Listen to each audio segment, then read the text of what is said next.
Halo teman-teman semua, hari ini gue bakal membahas tentang ekonomi internasional. Nah, apa itu ekonomi internasional? Sebelum itu materi ini mencakup 3 hal, yaitu diantaranya adalah perdagangan internasional, bersama ekonomi internasional, dan neraca pembayaran. Nah, mari kita bahas semuanya, dan yuk kita mulai dari yang pertama. 1. Perdagangan internasional. Nah, apa sih perdagangan internasional itu? Pengertiannya, perdagangan internasional itu adalah kegiatan jual beli barang atau jasa antara satu negara dengan negara lain. Nah, contohnya Indonesia mengekspor kelapa sawit ke negara lain dan mengimpor barang elektronik dari luar negeri. Contohnya Honda dari Jepang, Mitsubishi dari Jepang, Samsung dari Korea.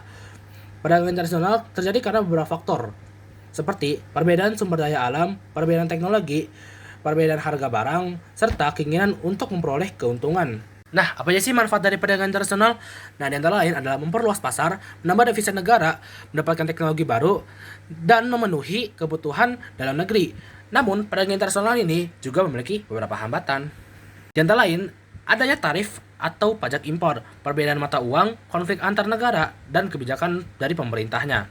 Nah, apa sih contohnya? Nah, untuk yang baru-baru ini, yaitu contohnya adalah konflik Amerika dan Iran.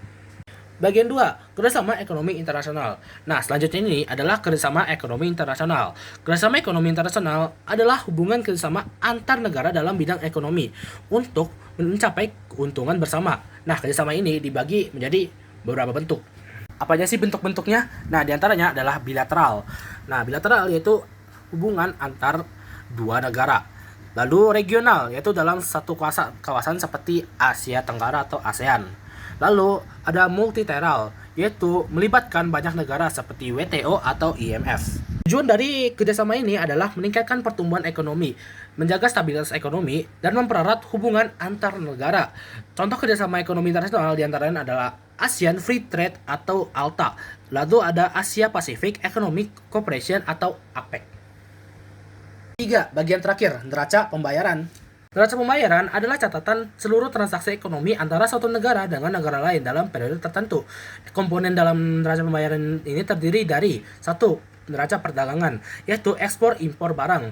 2. Neraca jasa, seperti pariwisata dan transportasi. Dan ketiga, neraca modal, seperti investasi asing dan pinjaman. Nah, apa sih fungsi neraca pembayaran ini? Fungsinya antara lain adalah mengetahui kondisi ekonomi suatu negara sebagai dasar pengembalian kebijakan dan untuk melihat arus masuk dan keluar devisa. Jadi, dapat disimpulkan bahwa perdagangan internasional, kerjasama ekonomi internasional, dan neraca pembayaran itu semua saling berhubungan loh. Nah, kenapa? Perdagangan menghasilkan devisa catat dalam neraca pembayaran. Dan untuk memperlancar semuanya, diperlukan kerjasama antar negara.